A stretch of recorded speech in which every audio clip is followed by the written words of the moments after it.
Happy Sunday, everyone, and welcome to On the Edge of Appalachia. It is a beautiful morning here in Northeast Ohio. I don't know what the temperature is. It's cold out here. Nice and cool, I should say, not cold. I think the high is going to be 72, partly sunny.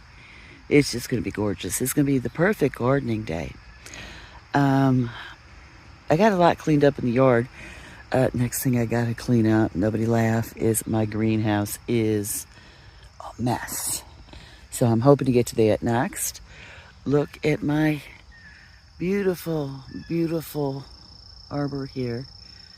I love it. It's really looking good. So anyways, I showed many of you this beautiful spider plant. It seems to be doing better since I brought it home. I got this. A lot of people in my area have little farm stands up by the road in front of their house, and they sell produce, plants, eggs, stuff like that. So my neighbor up the road, she sells eggs and plants, and I saw this gorgeous, gorgeous spider plant. So I brought it home, and I just love it. But I wanted to show you the house plants that I planted from seeds are impressive now. These are the polka dot plants. Oh, look they're getting their mature leaves, and you can see the pink polka dots. I hope you guys can see them. Let me see if I could get that. Yeah, they're coming. The pink polka dots are coming. And even better news, my black dragon coleus, I was worried about. It was not sprouting. And then this one back here sprouted, and it was the only one for a couple weeks. Well, now I looked this morning, I've got one here and one here, and I planted these on July 21st. So maybe these take a good month to sprout. So anyways, I just wanted to share my houseplant success right now. These Napoli tomatoes, I was very, very worried I wasn't going to get anything from them. First of all, they just didn't seem to be producing much. And then what did produce, the chickens would still. I must have trained the chickens to stay out of here. Because, guys, I'm always chasing them out. Now, I'm just the plants are loaded with tomatoes.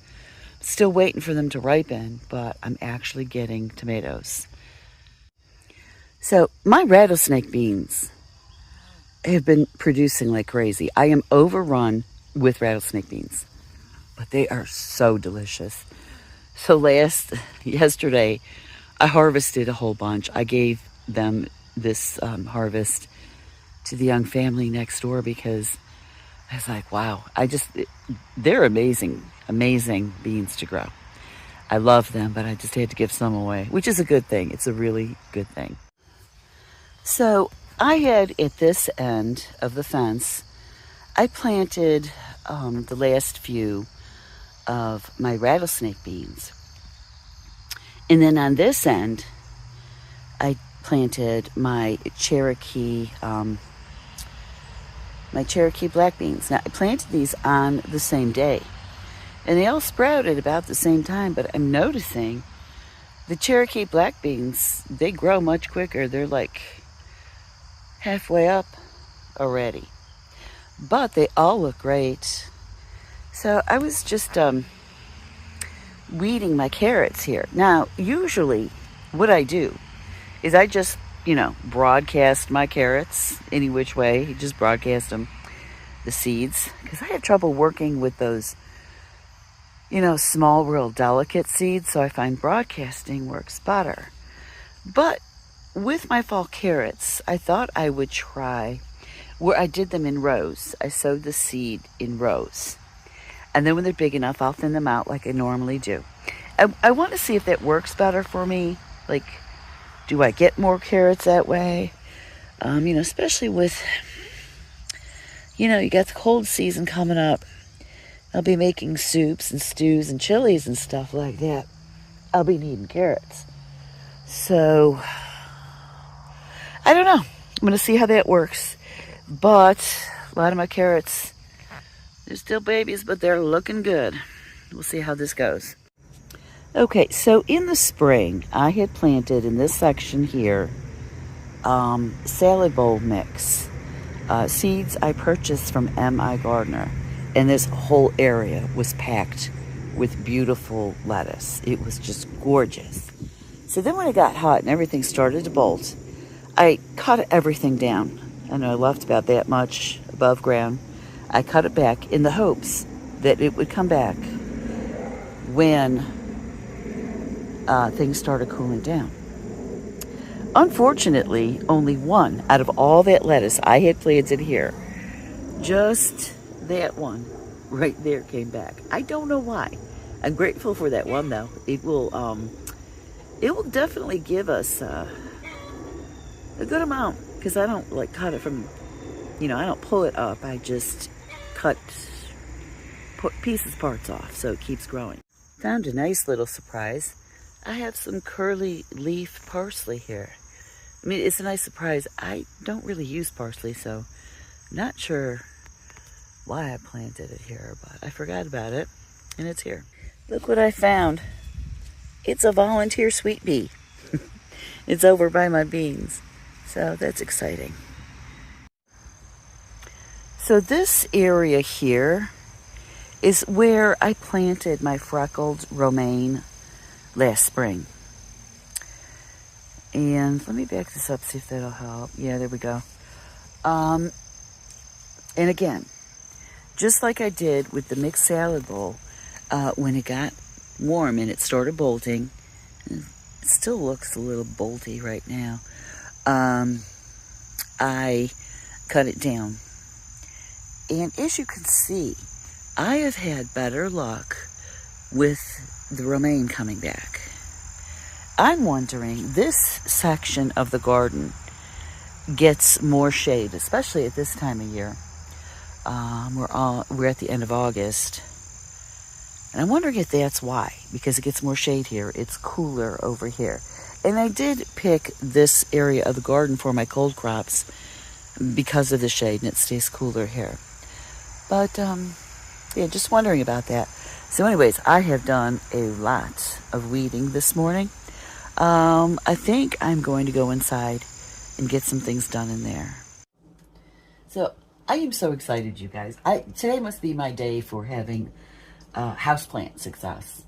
So 2 days ago, and I swear, this was just 2 days ago, I snipped off some of the babies from my spider plant. And I put them in water to root. So today I went to go change the water. And I couldn't believe this. After only 2 days, I have a few in here. Look at this. You know how where the nubs, you have little nubs at the bottom? Well, these little nubs are already growing into roots. And I don't know how big I should let them get, maybe a couple inches. But man, this one here, I'd say that's 1/4 of an inch already, maybe half. That's only in 2 days. I heard these are supposed to take longer to root, but they're doing great. So pretty soon I'm just gonna root up some more.